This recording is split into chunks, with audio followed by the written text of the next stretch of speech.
the remarkable life skills course that teaches us what sustainability is all about. Sustainability, it's a very popular word right now, and it means looking after our needs without compromising future generations. 16 hand-picked high school students have been learning firsthand what it means to be sustainable, spending a week on a remote island in the Marlborough Sounds. It's a partnership forged between the Untouched World Foundation and the Department of Conservation. In it, teachers hand over the reins and students take charge of their own learning. Hamish Clark with this groundbreaking project.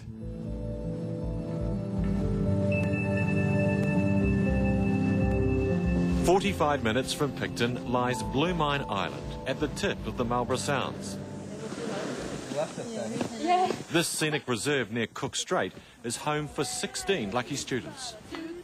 It's no school camp, they're here by choice, thrown together for a week. Well, they arrive tentative, some of them positively scared sometimes. It's all right. Here they camp out in the bush, cook and live together. It's adventure-based learning. So how much of that can we get sorted out? What do we need to get sorted out this afternoon? The students' week-long activities are based on DOC's conservation program for the island. See you later, guys. Here, they're the ones doing the real conservation work, and it's paying off. On the surface, it's about conservation, but underneath it, it's about kids recognising that they've got to take some action, they've got to take ownership, they've got to work together, and that there's a message to be spread. You see, Blumine Island used to be farmed on one side. Now it's covered in native bush. Hidden army barracks and gun emplacements are a reminder of the island's history dating back as far as the Second World War.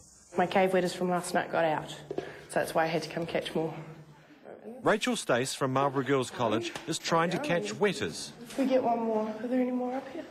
The insects are needed so that their foot tracks can be mapped against the tracks of pests like mice. The purpose of this exercise is to get as many, well, basically one or two will do, cave wetters, and if we grab them, then we can use them to find out what the unknown tracks were. It's fun. They're cool little insects. Megan? B44. Further around the island, another group is surveying a plot of native bush. 57 centimetres. We're measuring the circumference of the plants inside this 10 by 10 plot. So then later on in the year, other groups can come back and measure them again to check how much they've grown and see the differences in the heights and the growth. It's quite a nice sense of satisfaction that we've actually helped in some way, and we were actually doing something that is really helping DOC, and we can, say that we've personally been able to contribute.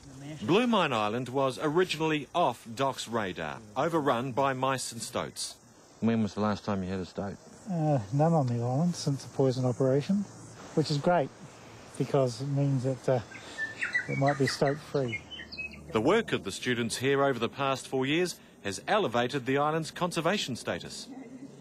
What they're doing is probably more than the department would normally do, but it's helping the department make the decision that in 2 years after the poison operation, the department's got to decide whether they're going to bring birds, other native species onto the island.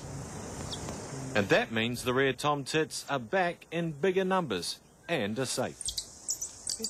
Using squeakers, the students try and entice the birds to eat out of their hands, get them used to human contact, so the pairs can be taken to other islands for breeding.